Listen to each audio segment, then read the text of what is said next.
طاعة الله. بسم الله الرحمن الرحيم.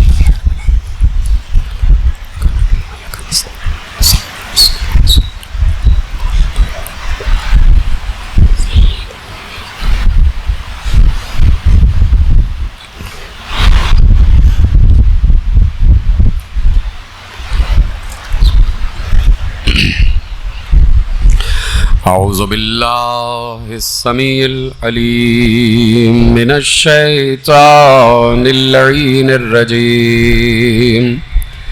بسم الله الرحمن الرحيم. الحمد لله المعروف من غير رؤية والخالق من غير ربية الذي لم يزل قائما دائما إذ لا سماع ذات أبراج ولا ليل داج ولا بحر ساج ولا أرض ذات مهاد ولا خلق ذو اعتماد. والصلاة والسلام والتحية والإكرام على نبي الرحمة وخازن المغفرة وقائد الخير والبركة ومنقذ العباد من الهلكة سيدنا ومولانا ابو القاسم محمد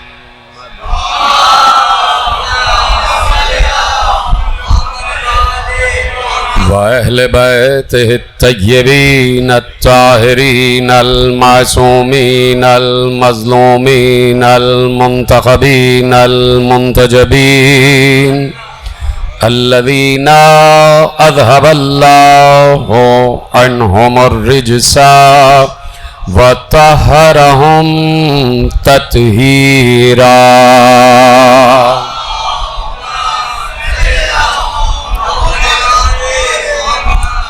أما بعد فقد قال الله سبحانه وتعالى في محكم كتابه المجيد وفرقانه الحميد وقوله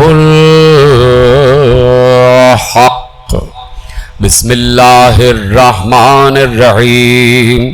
إنا علينا للهدى وإنا لنا للآخرة والأولى. صلوات پڑھے محمد و آل محمد.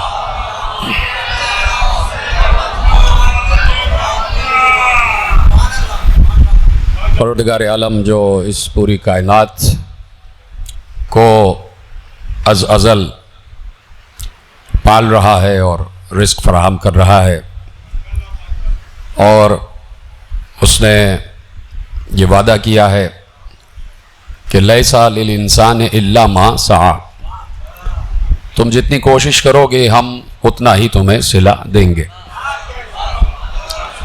تو سعی اور سعی اور کوشش بہت ضروری ہے. تو یہ صرف اس لیے نہیں کہ انسان روٹی کمانے کے لیے یا اپنے بدن کی نشو و نما کے لیے کوششیں کرے، وہ بھی کوشش ہے، وہ بھی کوشش ہے.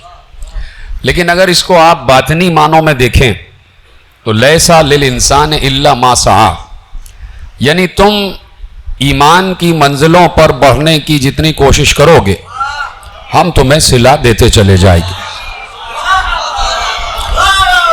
تم اپنی روحانیت کو بڑھانے کی کوشش کرو، تم اپنی نورانیت کو بڑھانے کی کوشش کرو، اور جتنی کوشش کرو گے ہم وعدہ کرتے ہیں کہ تمہاری کوشش کو ضائع نہیں ہونے دیں گے. تو اب مجھے ایک سوال عالم اسلام سے کرنا ہے کہ وہ کون سا ذریعہ کوشش ہے کہ جس کو حاصل کرنے کے بعد انسان کی روح بھی تازہ ہو جاتی ہے اور انسان کی روح میں نور پیدا ہو جاتا ہے.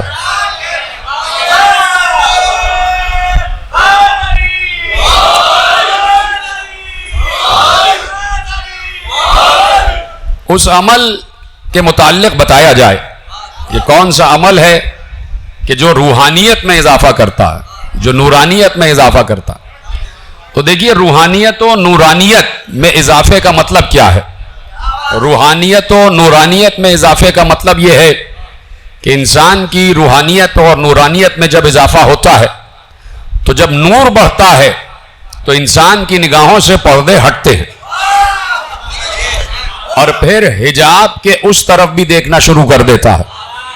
اور جب روح تازہ دم ہو جاتی ہے, جب روح و نور کا ملاپ ہو جاتا ہے تو معرفت بڑھتی ہے, اور جب معرفت بڑھتی ہے تو انسان کے سامنے اشیاء کی حقیقت سامنے آ جاتی ہے. سلامت رہے آپ کہ کس شے کی کیا حقیقت ہے. تو معرفت حقیقت اشیاء بتاتی ہے, اور جب حقیقت اشیاء سامنے آ جاتی ہے تو انسان کو پتہ چل جاتا ہے کہ کس شے کی کتنی وقت ہے. نہیں, جملہ پلٹ دیتا ہوں. جب حقیقت اشیاء سامنے آتی ہے تو انسان کو معلوم ہو جاتا ہے کون سی شے قیمتی ہے, کون سی شے بے قیمت ہے. جب حقیقت اشیاء سامنے آ جائیں تو انسان کے سامنے قیمتی اور ناقیمتی شے بھی سامنے آ جاتی ہے. اسی لیے معصوم نے ارشاد فرمایا کہ اللہ جس پر رحم کرنا چاہتا ہے اور رحم کی نگاہ جس پر کرتا ہے اس کے سامنے دنیا کی حقیقت آشکار کر دیتا ہے. اور جب اللہ کا رحم ہو اور دنیا کی حقیقت آشکار ہو جائے تو پھر ایسا انسان دنیا کو گلے نہیں لگاتا, 3 طلاقیں دے دیتا ہے.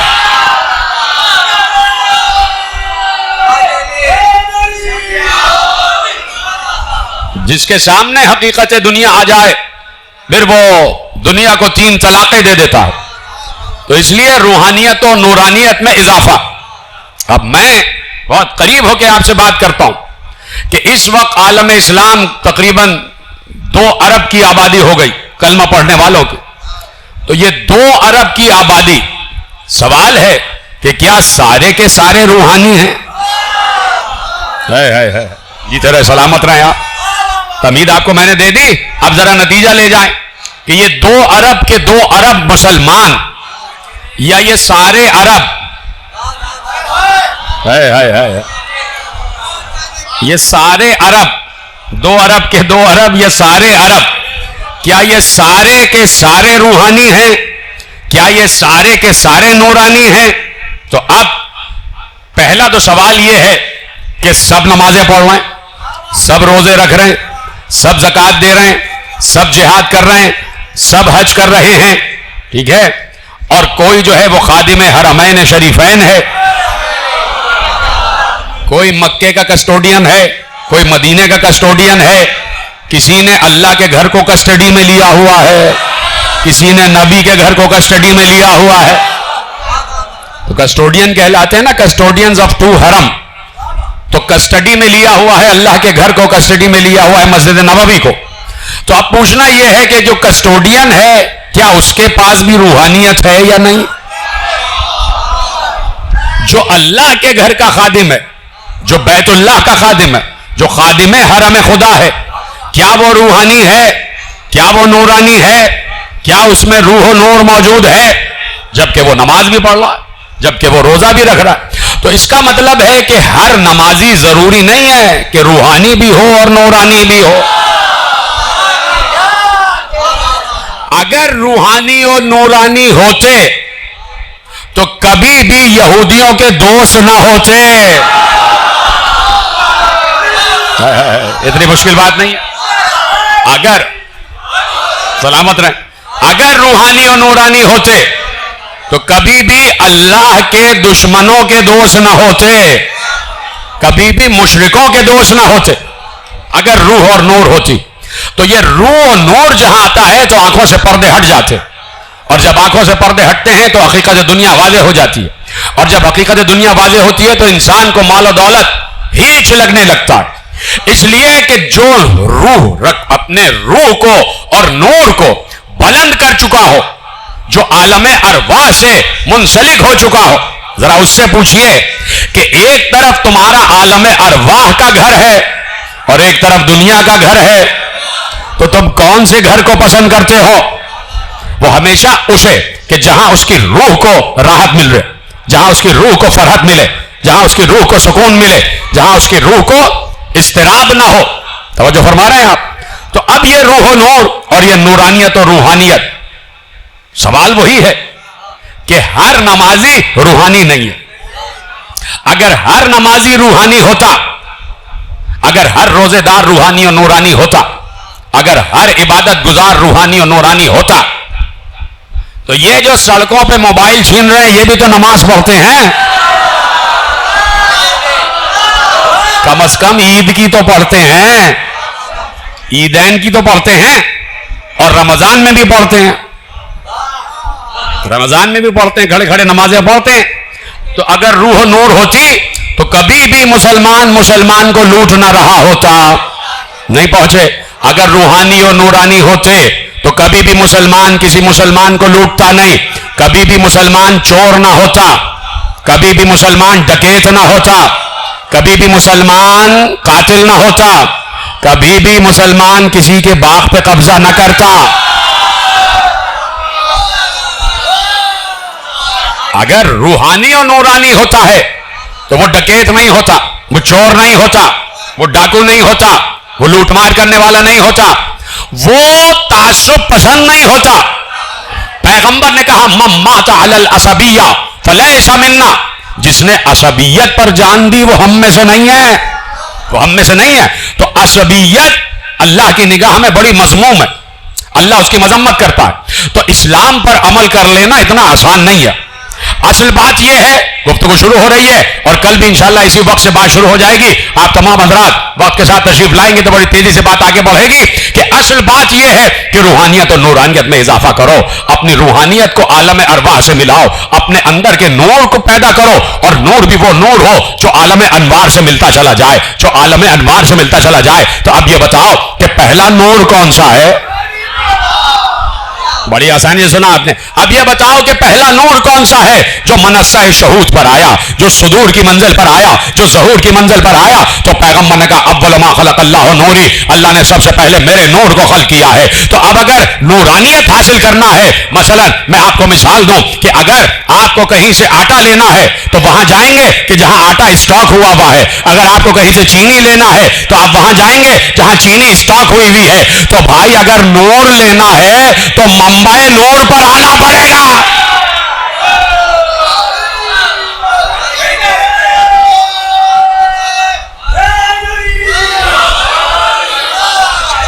اگر نور لینا ہے تو پھر آنا پڑے گا نور کے اسٹاک پر, اور نور کا جو مجموعہ اور منبع ہے اس کا نام ہے محمد مصطفیٰ, اس کا نام ہے مصطفیٰ. وہی مصطفیٰ کہ جہاں سے نور تقسیم ہو رہا ہے, جہاں سے نور تقسیم ہو رہا ہے. مجسم نور ہے میرا مصطفیٰ, بولیے ہاں یا نہیں؟ مجسم نور ہے ذات مصطفیٰ. ذات مصطفیٰ کوئی سمجھا ہی نہیں. ارے صفات مصطفیٰ سمجھ میں نہیں آئے تو ذات مصطفیٰ کیا سمجھ میں آئی؟ صرف رسول کی زلفوں کی تعریف کر دینا ہی کافی نہیں ہے. ذرا یہ بھی تو دیکھو کہ زلفوں کو ہاتھوں میں لیا ہوا کس نے ہے. زلف سنبھالے ہوئے کون ہیں؟ صرف رسول کے دندان مبارک کی تعریف کر دینا ہی کافی نہیں ہے. یہ دیکھو کہ کن کو دیکھ کے رسول مسکرا رہے ہیں. توجہ ہے. تو ذات مصطفیٰ پر بات کرنا اتنا آسان نہیں ہے. مصطفیٰ, بات شروع ہو رہی ہے, مصطفیٰ پہلا ہادی من اللہ, سب سے پہلا ہدایت کرنے والا مصطفیٰ. تو آپ کہیں گے کہ ہدایت لینے والے کون تھے؟ جب ذات مصطفیٰ تخلیق کی منزل پر آئی ہے, جب نور مصطفیٰ تخلیق کی منزل پر آیا ہے, تو یا تو صرف اللہ ہے یا مصطفیٰ ہے. کبھی اس طریقے سے بھی آپ عالم اسلام کو دعوت دیں کہ ذات مصطفیٰ پر ایسے بھی بات کرو، ایسے بھی بات کرو کہ صرف اللہ ہے اور ذات مصطفیٰ ہے، کوئی اور نہیں ہے، کوئی اور نہیں ہے، صرف اللہ ہے اور مصطفیٰ. اور ایسے میں جو سب سے پہلا نور ہے اسے نور مصطفیٰ کہا گیا. یعنی اللہ نے مصطفیٰ کو مصطفیٰ بعد میں نہیں بنایا، مصطفیٰ کو خلق ہی مصطفیٰ کیا گیا. جی طرح سلامت رہیں. مصطفیٰ کو خلق ہی مصطفیٰ کیا گیا. تو اب پہلا ہادی ہے مصطفیٰ، پہلا ہدایت دینے والا مصطفیٰ. تو ہدایت لینے والے کون؟ کوئی بھی نہیں سمجھے آپ بھئی، یا تو اللہ ہے یا ذات مصطفیٰ ہے. اور پہلی حجت، پہلا ہادی، پہلا نور، پہلا نبی، پہلا رسول، پہلا مصطفیٰ، پہلا مرتضیٰ، پہلا مجتبی، پہلا شاہد، پہلا مبشر، پہلا نذیر، یہ سب ذات مصطفیٰ. اب جب پہلا ہادی ہدایت دینے والا اللہ نے خلق کر دیا تو ہدایت لینے والا تو کوئی ہے ہی نہیں. کس لیے خلق کیا وہ تو بات کی بات ہے کہ ہم بتائیں گے. پہلی منزل پر یہاں سے یہ پیغام صادر ہو رہا ہے کہ اللہ نے اپنی سنت قائم کر دی کہ چاہے کوئی ہدایت لینے والا ہو یا نہ ہو، ہم ہدایت دینے والا رکھیں گے.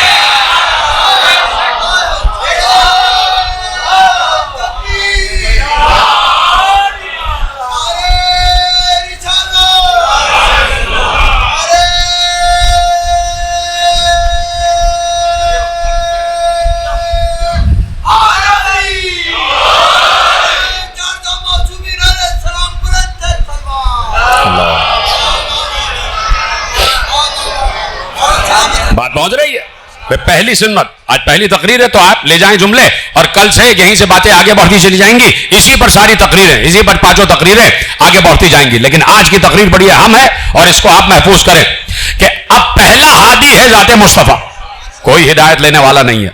تو اللہ کی کیا سنت قرار پائی کہ کوئی مخلوق ہو یا نہ ہو، کوئی ہدایت کا طالب ہو یا نہ ہو، ہمارا عدل یہ ہے کہ ہم ہادی ضرور بھیجیں گے. ہماری عدالت یہ ہے کہ ہم ہدایت دینے والا بھیجیں گے، ہدایت دینے والا ہر صورت میں رکھیں گے. تو اب پوچھنا یہ ہے کہ اللہ کی سنت قائم رہتی ہے یا کبھی ختم ہو جائے گی؟ یہ پیچھے والے بچے بھی میرا ساتھ دے دیں بھائی. عالم اسلام جواب دے کہ اللہ کی فطرت کیا بدلتی ہے یا آج بدل جائے گی؟ جب کل اس نے کوئی ہدایت لینے والا نہ ہو تب ہدایت دینے والا رکھا ہے. آج تو 7 ارب انسان اس دنیا میں ہدایت کے طالب موجود ہے، تو کیا آج کوئی ہادی نہیں ہوگا؟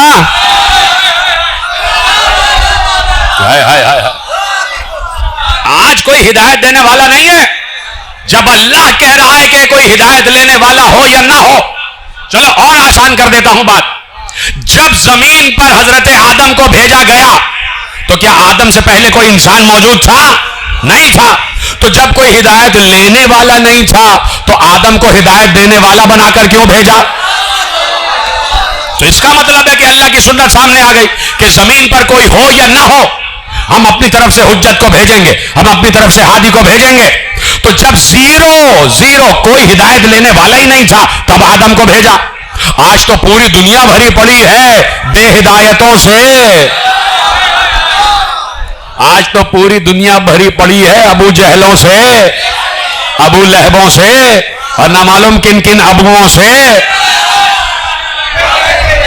آج تو پوری دنیا ہدایت کی طالب موجود ہے. 7 ارب کی آبادی ہے، 2 ارب مسلمان اور 5 ارب غیر مسلم. تو کم از کم 5 ارب کو تو ہدایت کی ضرورت ہے. تو آج اللہ کی فطرت کیسے بدل گئی؟ تو اب ماننا پڑے گا کہ اللہ عادل ہے. جب عادل ہے تو اس کا عدل کبھی ختم نہیں ہوگا، اور جب عدل ختم نہیں ہوگا تو اس کی فطرت بھی نہیں بدلے گی. جب فطرت نہیں بدلے گی تو سنت بھی نہیں بدلے گی. جب سنت نہیں بدلے گی تو آئین بھی نہیں بدلے گا. جب آئین نہیں بدلے گا تو ہر دور میں ہادی ماننا ضروری ہے، ہر دور میں ہادی ماننا ضروری ہے. اور اگر نہیں مانا تو تم نے اللہ کے عدل کا انکار کر دیا، تم نے اللہ کو عادل نہیں مانا. یعنی تم یہ کہہ رہے ہو کہ شیطان کو تو اللہ نے رکھا ہوا ہے اور اپنا نمائندہ نہیں رکھا ہوا.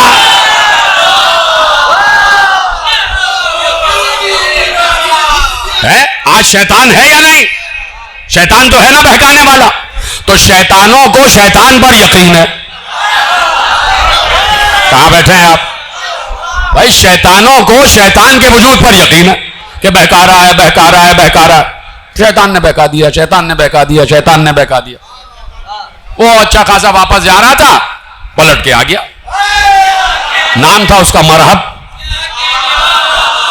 واپس چلا گیا تھا پھر آ گیا. کیوں بھائی؟ کہا شیطان نے بہکایا, شیطان نے بہکایا, شیطان نے بہکایا. ہر کام شیطان نے بہکایا. کہیں چوری کی, شیطان نے بہکایا. ڈاکہ ڈالا, شیطان نے بہکایا. قتل کیا, شیطان نے بہکایا. لوٹ مار کی, شیطان نے بہکایا. مار پٹائی کی, شیطان نے بہکایا. ہر چیز شیطان تو شیطان کا تو وجود ہے اور ہر کسی کے ساتھ ہے. یعنی مسجد کے حجرے میں ملا کو بھی بہکا رہا ہے.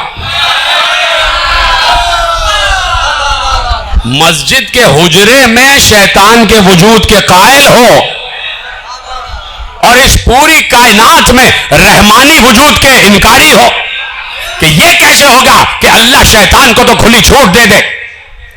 یہ باتیں کیوں نہیں سمجھتا عالم اسلام کہ اللہ, بھائی شیطان کا خالق بھی اللہ ہے اور اللہ کا کنٹرول ہے, جب چاہے اس کی مہلت ختم کر دے.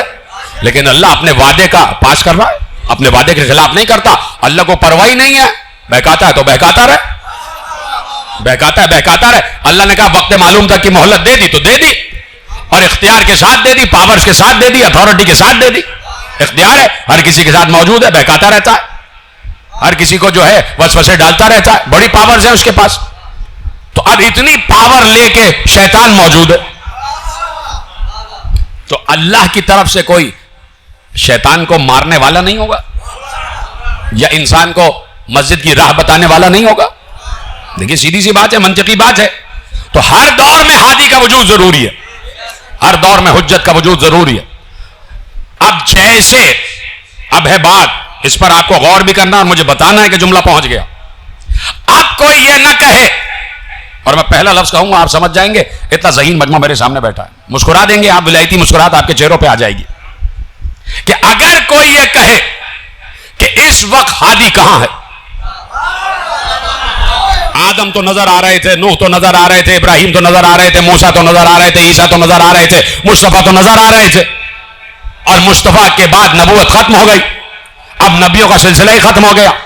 اگر کوئی امامت کو نہیں مانتا, اس کی بات کر رہا ہوں, وہ کہتا ہے کہ ہدایت کا سلسلہ ختم ہو گیا, آخری نبی آ گئے, اب ہادی کیسے, اب ہدایت کیسے, کوئی اللہ کی طرف سے نمائندہ تو سامنے نہیں ہے.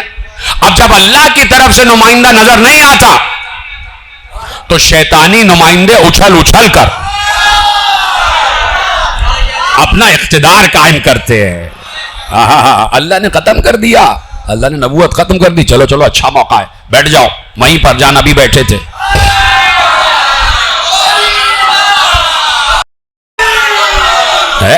توجہ فرما رہے نا آپ کہ بھائی اللہ نے نبوت ختم کر دی تو بڑے بڑے ملا پھڑکنے لگ جاتے ہیں. اب ہم جو کہیں گے وہی ہدایت ہے, اب ہم جو کہیں گے وہی راہ ہدایت ہے, اب ہم جو کہیں گے وہی صراط مستقیم ہے, اب ہم جو کہیں گے وہی شریعت ہے, اب ہم جو کہیں گے وہی فقہ ہے, اب ہم جو کہیں گے وہی تفسیر ہے, اب ہم جو کہیں گے وہی تعویل ہے. تو کیسے ہوا؟ اس لیے کہ نبی ختم, نبوت ختم, نبی چلے گئے. اب سوال کرنے والا کہہ رہا ہے کہ بھائی کون ہے, بتائیے ہمیں, دکھائیے, ہادی تو نظر ہی نہیں آ رہا, ہادی تو نظر ہی نہیں آ رہا. تو ہم کہیں گے سب سے بڑی دلیل تو تیرے پاس خود موجود ہے. اب یہ دور آ گیا کہ ہادی دکھائی نہیں دے رہا, ہادی نظر ہی نہیں آ رہا, تو آپ پوچھو کہ جو نظر نہیں آ رہا وہ ہدایت کیسے دے رہا ہے, جو نظر نہیں آ رہا وہ ہدایت کیسے دے رہا ہے. تو ہم پلٹ کے کہیں گے شیطان بھی تو نظر نہیں آ رہا, وہ بھی تو غیب میں بہکا رہا ہے. تو جب غیب میں بہکانے والا ہے تو غیب میں ہدایت دینے والا ہے.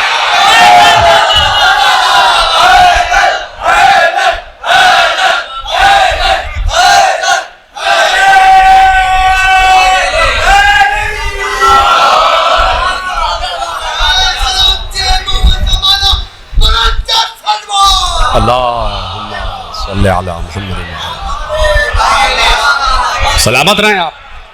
جب ایک شیطان غیب میں رہ کر نظر نہیں آ رہا, اور سب کو شیطان پر یقین ہے, شیطان پر یقین ہے اور رحمانی نمائندے پر یقین نہیں, شیطان غیب میں رہ کر بہکا رہا ہے.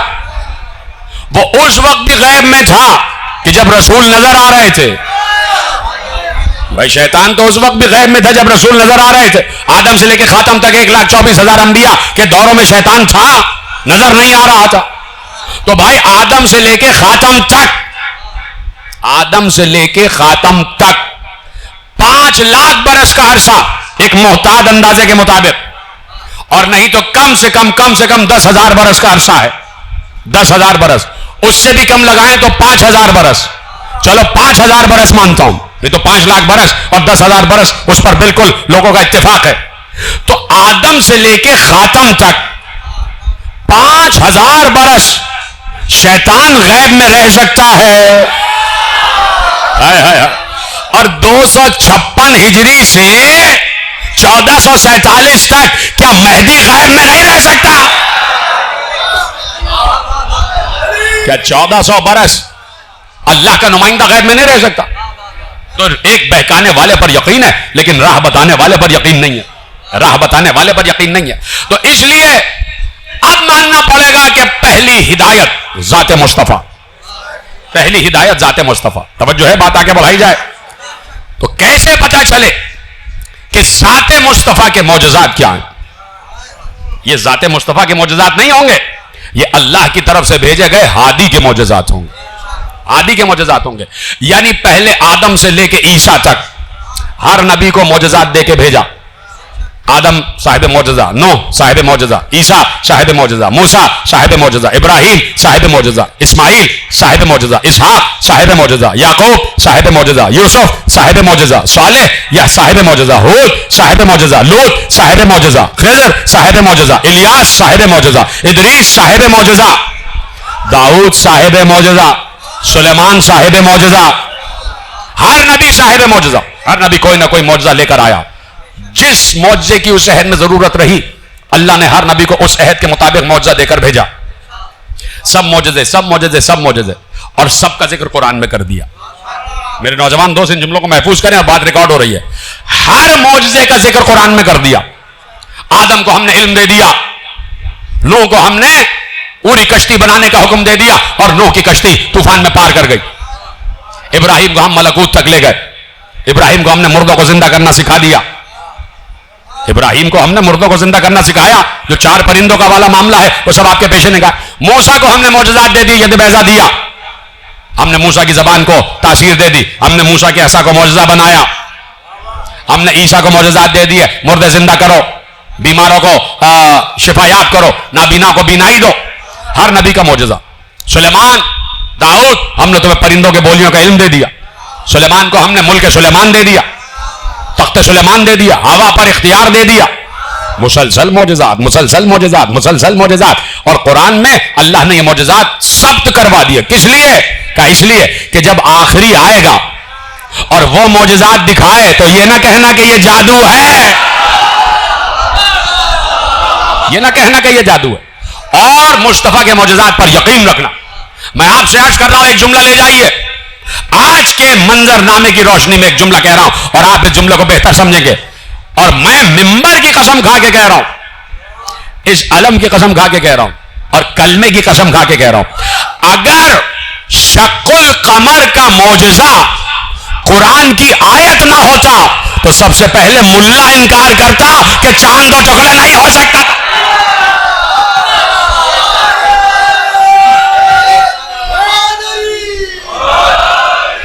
سب سے پہلے ملا انکار کرتا.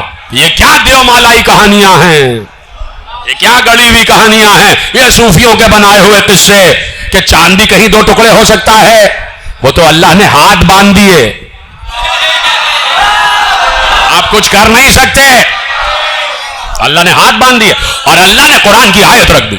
اقتربت الساعہ وانشق القمر, قیامت قریب آ گئی, چاند 2 ٹکڑے ہو گیا. تو اللہ نے معجزہ شق القمر قرآن کی آیت کا حصہ بنا دیا. اب کوئی انکار نہیں کر سکتا کہ مصطفیٰ کے ہاتھ میں معجزہ نہیں تھا. خدا کی قسم مصطفیٰ اس معجزے میں بھی موسیٰ سے افضل ہیں. مصطفیٰ اس معجزے میں بھی موسیٰ سے افضل ہیں. انہوں نے کہا صاحب موسیٰ کے پاس بھی تو معجزہ تھا. کیسا معجزہ؟ کہا کہ عصا مارا, دریا 2 ٹکڑے ہو گیا, دریا 2 ٹکڑے ہو گیا, اور دریا میں شگاف ہو گیا اور قوم گزر گئی. تو ہم نے کہا کہ مصطفیٰ کے پاس بھی معجزہ ہے کہ اشارہ کیا چاند دو ٹکڑے ہو گئے.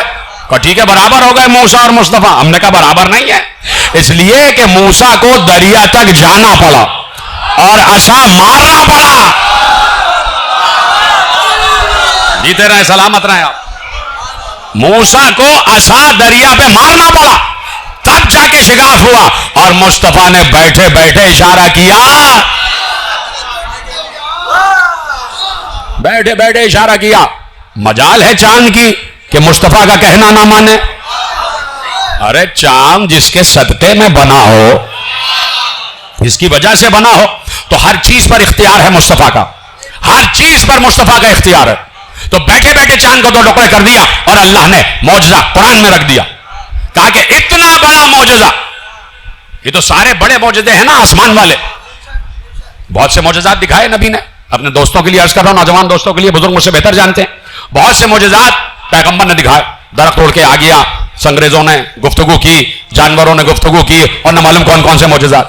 سب کو کہنے لگے کہ جادو ہے, جادو ہے, جادو ہے. یہ ابو جہل جو آج تک موجود ہیں, میں صرف یا مصطفیٰ یا مصطفیٰ یا رسول اللہ کہتا رہوں تو اس سے مجھے رسول اللہ سمجھ میں آ جائیں گے. رٹنے سے تھوڑی سمجھ میں آتے, غور کرنے سے, روحانیت اور نورانیت پیدا کرنے سے سمجھ میں آتے. تو کہا کہ بھئی یہ معجزات یہ سب جادو, یہ سب جادو, یہ سب جادو. تو انہوں نے کہا کیا کریں؟ کہا جادوگر کا جادو جو ہے نا وہ صرف زمینی اشیاء پر چلتا ہے, آسمان پر نہیں چلتا. ابو جہل نے کہا جادو جادوگر کا آسمانوں پہ نہیں چلتا. کہا کیا کریں؟ کہا ان سے کہو کہ چاند دو ٹکڑے کر دے. کہا یہ نہیں کر سکتے, جادو چلے گا ہی نہیں.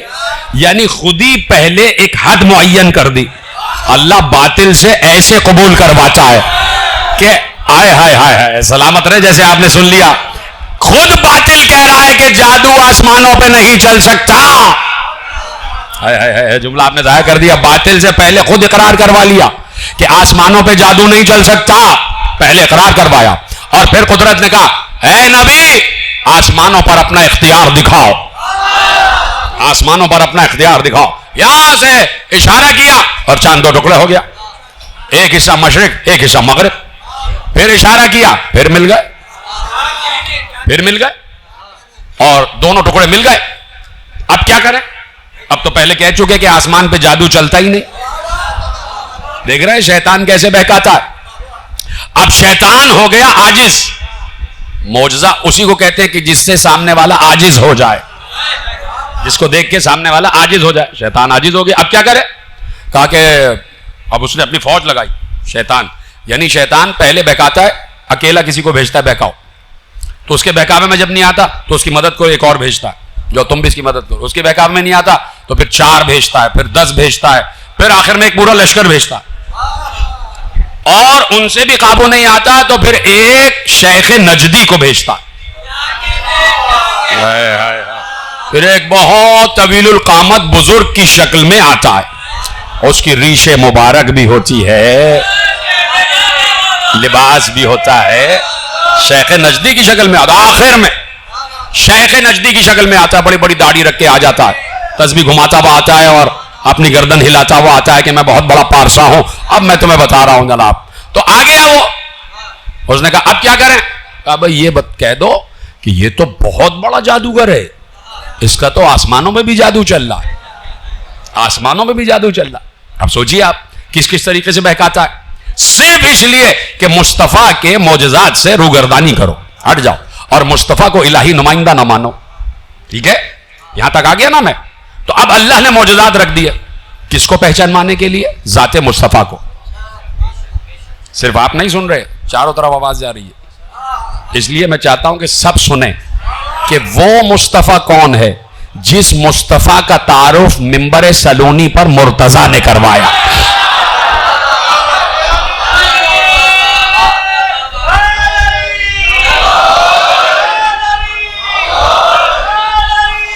یا علی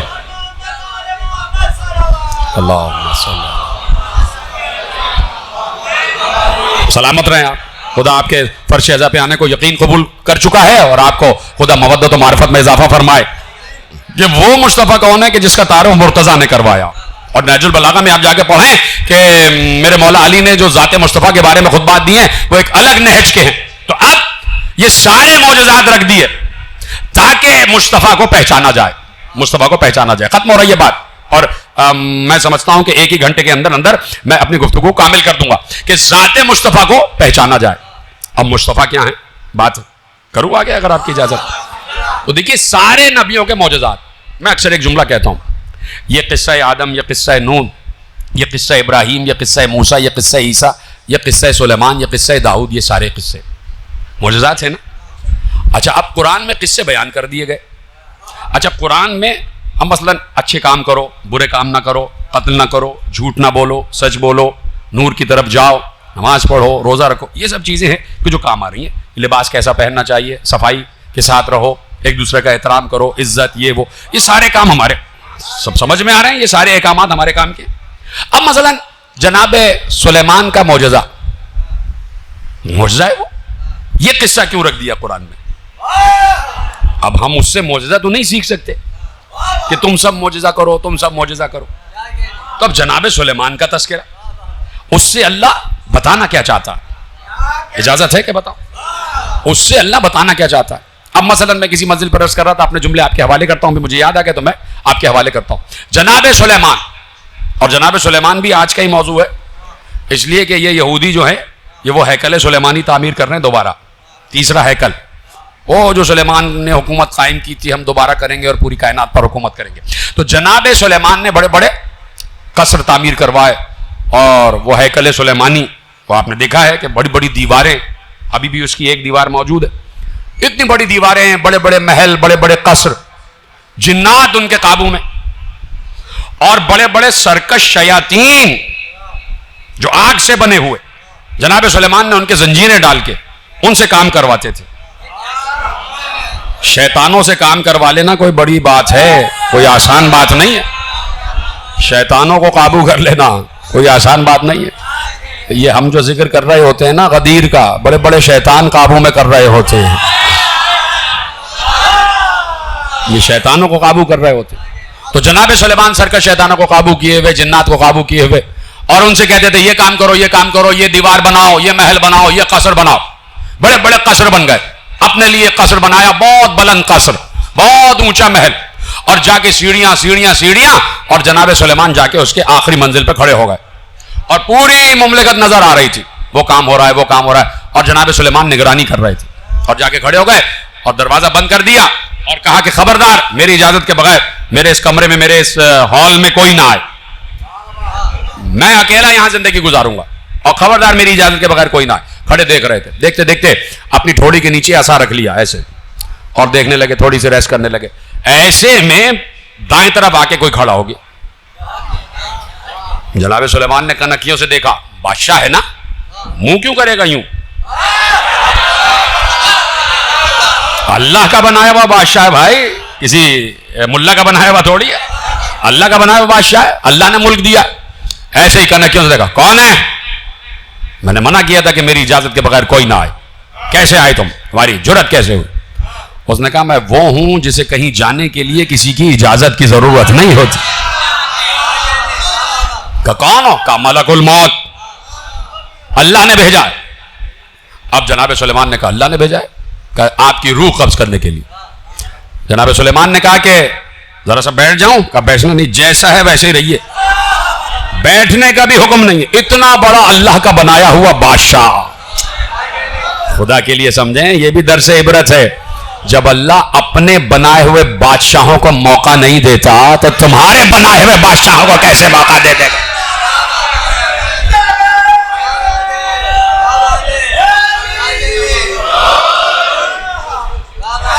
کہ نہیں, اجازت نہیں ہے, جیسے ہیں ویسے ہی رہیے. کہ بیٹھ بھی نہیں سکتا, کہ نہیں, ایسے ہی رہے. اور ایسے ہی روح قبض کر لی گئی, اور جناب سلیمان ایسے ہی کھڑے رہے, کھڑے کے کھڑے رہے, عصا پہ تھوڑی ٹکی ہوئی ہے اور کھڑے رہے. اور جنات دیکھ رہے ہیں, وہ کھڑے ہیں, سلیمان کام کرو کام کرو کام کرو, وہ دیکھ رہے ہیں کام کرو کام کرو کام کرو. اللہ کہتا ہے فَلَمَّا قَضَيْنَا عَلَيْهِ الْمَوْتِ مَا دَلَّهُمْ عَلَى مَوْتِهِ إِلَّا دَابَّةُ الْأَرْضِ تَأْكُلُ مِنْ سَأْتَهُ. کہا کہ بس ہم نے پھر ہائے ہائے ہائے کبھی آیتیں ایسے پڑھا کرو اللہ جب میرا پسندیدہ موضوع ہے الوہیت توحید، لیکن ہر کوئی اس موضوع کو برداشت بھی نہیں کر سکتا، اس لیے میں نے توحید کا موضوع رکھا نہیں. اب سمجھنا کس گرینجر میں کس لہجے میں اللہ فلما قضینا علیہ الموت، بس ہم نے اس کی موت کا فیصلہ کر لیا. اللہ اکبر، اللہ کو سمجھو، اللہ کہہ رہا ہے بس ہم نے اس کی موت کا فیصلہ کر لیا. فلما قضینا، ہم نے فیصلہ کر لیا علیہ الموت. میرے تو رونگٹے کھڑے جاتے ہیں، پتہ نہیں آپ کہاں بیٹھے ہیں، کبھی قرآن ایسے بھی پڑھا کریں. فلما قضینا علیہ الموت، بس ہم نے اس کی موت کا فیصلہ کر لیا. ما دلہم علی موتہ الا دابۃ الارض تاکل من ساتہ، کہا کہ نہیں پتہ چلتا کہ وہ مر چکا ہے اگر ہم ایک دیمک کو نہ بھیجتے. ایک دیمک نے اس کے عصا کو کھانا شروع کیا، دیمک عصا میں لگنا شروع ہوئی. فلما خر، اور جب دیمک پورا عصا کھا گئی سلیمان گر گئے. اللہ بتا رہا ہے ہمارا بنایا ہوا بادشاہ بھی گرتا ہے.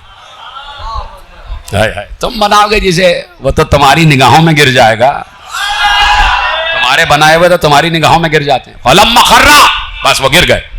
تبینت الجن، تب جنوں کو معلوم ہوا کہ یہ مر گئے. اللہ کانوا یعلمون الغیب ما لبثوا فی العذاب المہین. کہ اس کے بعد جنات کو معلوم ہوا، جب وہ گرے تو جنات کو معلوم ہوا اچھا یہ مر گئے. کہ اگر جنات بھی عالم غیب ہوتے تو کبھی بھی 1 سال تک وہ عذاب نہ بھگتتے جو انہوں نے بھگتا. اب آیتیں پہنچ گئی. اب دیکھیے اب تفسیر یہ کہہ رہی ہے کہ جناب سلیمان اسی حالت میں 1 سال کھڑے رہے. اللہ اکبر تو کہہ دے. اسی حالت میں 1 سال کھڑے رہے، روح نکل چکی. میں اسی لیے کہہ رہا ہوں کہ بھائی یہ قصے رکھے کس لیے ہیں؟ تاکہ معلوم ہو جائے کہ حجت ہوتا کیا ہے، عادی ہوتا کیا ہے.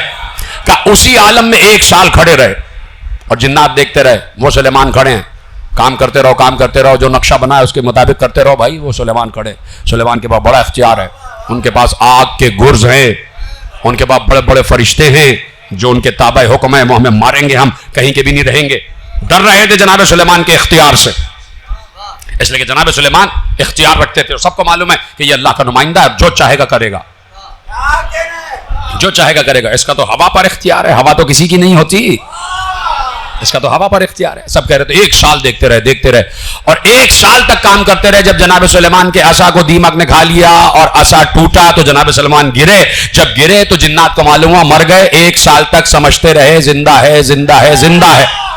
یعنی 1 سال تک جناب سلیمان کا جسم بھی خراب نہیں ہوا، نہ انہیں بھوک لگی، نہ انہیں پیاس لگی، نہ انہیں کوئی اور حاجت ہوئی، نہ وہ حاجت کے لیے گئے. کیسے سمجھاؤں؟ یعنی جنات کو معلوم ہے کہ یہ حجت ہے، اسے بھوک بھی نہیں لگتی، پیاس بھی نہیں لگتی، اس کے لیے تو نجاست بھی نہیں ہے. پتہ نہیں میری بات سمجھی گئی ہے کہ نہیں سمجھی گئی؟ پیچھے والے حضرات بھی سمجھ رہے ہیں. 1 سال تک جناب سلیمان نے نہ کھایا نہ پیا نہ بیت الخلا گئے. اس کا مطلب ہے کہ جنات کو معلوم تھا کہ حجت کو یہ ضرورتیں نہیں ہوتی، اسی لیے قصہ سلیمان رکھ دیا کہ اب جب ہمارے حجت اور 12 اور 14 حجت سامنے آ جائیں تو انہیں اپنے جیسا نہ کہہ دینا.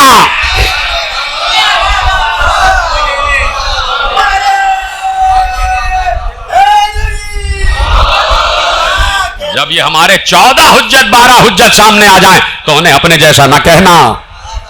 جنات سلیمان کو اپنے جیسا نہیں کہہ رہے تو تم کیسے ہو کہ تم کہہ رہے ہو کہ نبی ہم جیسا. تو اب یہ ہے فخر سلیمان. جب سلیمان طیب و طاہر ہیں، جب سلیمان کو کوئی حاجت پیش نہیں آتی جو انسانوں کو ہوتی ہے، جب جناب سلیمان بیت الخلا نہیں جا رہے، توجہ فرمانے، تو جو چادر میں بیٹھ کر آیے تطہیر اتروا رہے ہوں جن کے لیے آئے تطہیر اتری ہو کہ ہم نے تم سے نجاست کو دور کر دیا ہے، کہ جیسے شہیدوں کا لہو پاک ہے ویسے ہی سید الشہداء کا لہو پاک ہے؟ نہیں، فرق یہ ہے کہ شہیدوں کا لہو اگر مٹی پہ گر جائے تو لہو ہی رہتا ہے، اور سید الشہداء کا لہو مٹی پہ گر جائے تو خاک شفا بن جاتا ہے۔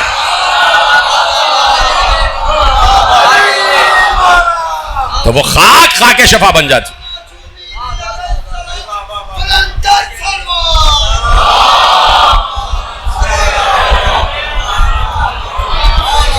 سلامت رہیں، خدا آپ کو سلامت رکھے۔ کل یہیں سے بات توجہ فرما رہے ہیں آپ، یہ ہے سید الشہداء کا لہو، اور یہ لہو کوئی معمولی لہو نہیں ہے۔ اس لہو میں مصطفیٰ کا لہو ہے، اس لہو میں شیر فاطمہ ہے، اس لہو میں مرتضیٰ کا لہو ہے، اس لہو میں حسن مجتبیٰ کا لہو ہے۔ اسی لیے جو حسین کی معیت میں شہید ہوا سب کا لہو پاک، انصاران حسین، اصحاب حسین کا لہو بھی پاک، ان کا لہو بھی خاک شفا میں ملتا چلا گیا، ان کا لہو بھی خاک شفا میں ملا، تو ہر خاک بن گئی، ہر خاک شفا بن گئی۔ تو ہر خاک شفا نہیں، صرف وہ خاک کہ جس میں کربلا والوں کا لہو ملا ہوا ہے۔ اور اس لیے آج تک یہ لہو آج تک جوش مارتا ہے، اس لیے کہ جب تک خون حسین کا بدلہ نہیں لیا جائے گا تب تک 10 محرم کو خاک شفا سے لہو خون ابلتا رہے گا، جب تک آنے والا آئے گا اور آ کر اپنے جد حسین کے خون کا بدلہ لے گا، منتقم خون حسین۔ اس وقت تک منتقم خون حسین پوری کائنات کا امر بھی چلا رہا ہے، اور ساتھ ساتھ حسین کا نوحہ بھی پڑھ رہے ہیں۔ میرے وقت کے امام نوحہ پڑھتے ہیں، مجلس عزا جہاں پر ہوتی ہے امام زمانہ تشریف لاتے ہیں۔ صرف میرے وقت کا امام نہیں بلکہ کچھ پس پردہ بیبیاں بھی آ جاتی ہیں، کرب و بلا والی بیبیاں۔ یہ جملے تقریر کے صرف چمکانے کے جملے نہیں ہیں، حقیقی جملے ہیں۔ جو اس کو حقیقت سمجھے گا وہ سمجھے گا، اور جس کو حقیقت نہ نظر آئے تو جب قبر میں جائے گا اسے معلوم ہوگا کہ واقعاً حقیقت یہی تھی کہ ایک بیوی ہے جو ایک عزا خانے سے دوسرے عزا خانے، کوئی ہے میرے بیٹے کو رونے والا، کوئی ہے میرے رومال کو آنسوؤں سے تر کرنے والا۔ ہاں میرے عزیزوں، آپ کی آوازیں بلند ہو رہی ہیں، بس 2 ہی جملے سن لیجئے گا۔ آج 15 سفر ہے، 15 سفر کی رات، 16 سفر کی رات، 15 سفر کا دن گزر چکا۔ آپ یہاں بڑے سکون سے بیٹھے ہیں، پنکھا چل رہا ہے، سر پہ چھت ہے، روشنی بھی ہے، آپ کے پاس سواریاں بھی ہیں۔ آپ میں سے کچھ لوگ کھانا کھا کے آئے ہیں، کچھ گھر جا کے کھانا کھائیں گے، ابھی باہر جائیں گے پانی بھی پئیں گے۔ آپ کے بچے آپ کے ساتھ ہیں، آپ کی سواری میں آرام سے بیٹھ کے چلے جائیں گے۔ ذرا تصور کرنا 61 ہجری 15 سفر کو زینب کا قافلہ کہاں ہوگا؟ زینب کا قافلہ کہاں ہوگا؟ زین العابدین کا قافلہ کہاں ہوگا؟ شب میں کہاں کہاں یہ قافلہ روکا جاتا تھا، لکھا ہوا ہے، سب کچھ لکھا ہوا ہے۔ تپتی ہوئی ریت، سورج آگ برساتا ہوا، اور اسی میں ایک بیمار کہ جس کے پاؤں میں نالین نہ رکھی جاتی تھی، سر پر امامہ بھی نہیں رہتا تھا، سر پر کچھ دن تک تو امامہ تھا۔ جب زین العابدین چلے ہیں تو امامہ تو لوٹ لیا گیا تھا، لیکن ایک بچا ہوا ٹکڑا کہ جسے سر پہ امامے کے طور پر زین العابدین نے باندھ لیا۔ لیکن میرا مولا زین العابدین کہتا ہے کہ جب ہم کوفے کے بازار سے گزر رہے تھے تو کسی نے چھت سے جلتا ہوا شعلہ پھینکا، اور وہ آ کے میرے سر پر گرا، امامہ جل گیا، اور جلتا ہوا امامہ زمین پر گرا۔ اجرکم اللہ، جو رو رہے ہیں ان کو پتا ہے کہ کربلا کیا ہے۔ میں آپ سے نہیں کہوں گا کہ آپ گریا کریں، آپ کے خود مرضی پر منحصر ہے، آپ کی محبت حسین پر منحصر ہے کہ آپ کربلا کو کیسے دیکھتے ہیں، کیسے دیکھتے ہیں۔ میرا مولا زین العابدین چل رہا ہے، اپنی ماں بہنوں کے قافلوں کی سرداری کر رہا ہے۔ کیا زین العابدین کو یاد نہ آیا ہوگا کہ 28 رجب کو جب یہ قافلہ چلا تھا تو میرا چچا آگے آگے تھا، اور میرا چچا سینہ سپر تھا میرا بابا کا۔ اس پورے قافلے کے نگران تھے حضرت ابو الفضل العباس۔ کہ جب بھی کسی بچے کو بھوک لگتی وہ یہی کہتا چچا بھوک لگ رہی ہے، جب بھی کسی بچے کو پیاس لگتی وہ یہی کہتا چچا پیاس لگ رہی ہے۔ سب کو اطمینان تھا چچا ہیں تو ہم پیاسے نہیں رہیں گے، چچا ہیں تو ہم بھوکے نہیں رہیں گے۔ بس ختم کر دی میں نے تقریر میرے عزیزو، کل اور پرسوں یقیناً مسائب طویل پڑھوں گا، لیکن آج کی حد تک جب حضرت ابو الفضل کا تذکرہ آ گیا تو جو کربلا گئے ہیں وہ اپنے خیال کو، اپنے تصور کو کربلا کی طرف موڑیں۔ تم نے دو مقامات دیکھے ہیں نا، ایک جگہ حضرت عباس کا بایاں بازو کٹا، ایک جگہ حضرت ابو الفضل کا دایاں بازو کٹا، دونوں مقامات تمہاری پیش نگاہ ہیں۔ اور تم نے یہ بھی دیکھا کہ خیمہ گاہ سے اس جگہ کا فاصلہ کتنا ہے، خیمہ گاہ اور جہاں حضرت عباس کا دایاں بازو کٹا۔ میرے عزیزو بس اس فاصلے کو ذہن میں رکھیے گا، اور ایک بار جیسے ہی حضرت ابو الفضل جیسے ہی مشق چھدی ہے تو عباس نے گھوڑے سے کہا اب خیمے کی طرف نہیں، اب واپس نہر کی طرف لے چل، اس لیے کہ اب خیمے میں جا کر میں کیا کروں گا، سکینہ میری منتظر ہے، آہستہ آہستہ سنتے رہنا۔ حضرت عباس کو گھوڑا واپس لے گیا، دونوں ہاتھ کٹ چکے تھے، مشکیزہ بھی چھت چکا تھا، سر پہ ایک بار گرز لگا، جیسے ہی گرز لگا سر شگافتہ ہوا، حضرت عباس زمین پر آ گئے۔ جب زمین پر آئے تو وہیں سے آواز دی آقا آپ پر سلام، آقا اس غلام کا آپ پر سلام۔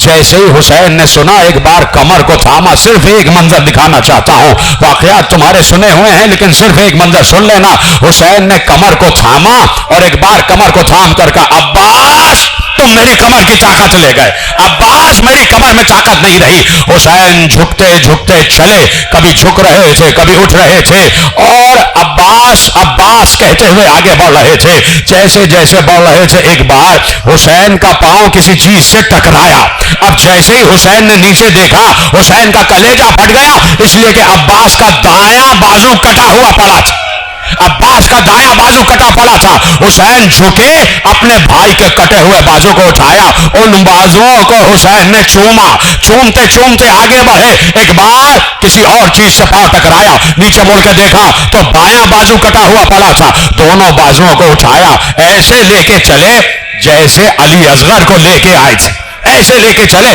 جیسے قرآن لے کے جاتے ہیں، ایسے دونوں بازو کٹے ہوئے چلے، عباس کے لاشے پر پہنچے، دونوں بازوؤں کو زمین پہ رکھا، عباس کے سر کو اٹھایا، اپنے زانوں پہ رکھا اور کہا بھیا میں آ گیا، بھیا میں آ گیا۔ عباس نے وصیتیں کی، کہا کہ آقا میرا لاشا خیمے میں نہ لے جائیے گا، اس لیے کہ میری بھتیجی سکینہ انتظار کر رہی ہے اور میں بھتیجے سے کیا ہوا وعدہ پورا نہ کر سکا، اور دوسری وصیت یہ ہے کہ جب زین العابدین قبر شہداء بنائیں تو ان سے کہیے گا میری قبر پہ یہ نہ لکھیں کہ یہ عباس ابن علی کی قبر ہے، یہ لکھیں کہ یہ سقائے سکینہ کی قبر ہے، یہ سقائے سکینہ کی قبر ہے۔ حسین نے وصیتوں کو سنا، عباس کا دم نکل گیا، حسین نے لاشے کو وہیں چھوڑا، حسین نے کٹے ہوئے بازوؤں کو اٹھایا، اٹھانے کے بعد دونوں بازوؤں کو لپیٹا، ابا کے دامن میں لپیٹا اور چلے، ایک ہاتھ سے علم عباس کو اٹھایا، ایک ہاتھ میں دونوں بازو ہیں اور چلے، ادھر سے علم کو واپس آتا ہوا دیکھا تو سکینہ نے کہا بچوں آ جاؤ، بچوں آ جاؤ، اس لیے کہ میرا چچا پانی لے کر آ رہا ہے۔ جیسے ہی علم خیمہ گاہ میں داخل ہوا، بچوں نے پوچھا اے بابا حسین چچا عباس کہاں گئے؟ حسین نے کہا عباس تو نہیں آئے، علم آ گیا ہے، عباس دریا پہ رہ گئے۔ بچوں نے خالی کوزے زمین پر پھینکے، علم سے لپٹ کر کہا چچا واپس آ جاؤ، اب ہمیں پیاس نہیں ہے، چچا واپس آ جاؤ، اب ہمیں پیاس نہیں ہے۔ ادھر تو بچے علم سے لپٹے ہوئے تھے، اندر سے حجروں سے بیبیاں باہر آ گئی، زینب باہر آئی، ام کلثوم باہر آئی، ایک ایک بیبی باہر آئی اور ہاتھ جوڑ کر کہتی ہے اے امام وقت عباس واپس نہیں آئے، ہماری چادر کا ضامن واپس نہیں آیا، کہا بیٹھ جاؤ بیٹھ جاؤ، عباس واپس نہیں آئے۔ ایک بار حسین بیٹھے، اپنی ابا کا دامن ہٹایا، دو کٹے ہوئے بازو زمین پر رکھ کر کہا زینب عباس نہیں آیا، بھائی کے کٹے ہوئے بازو آ گئے۔ کبھی زینب نے بازوؤں کو چوما، کبھی سکینہ نے بازوؤں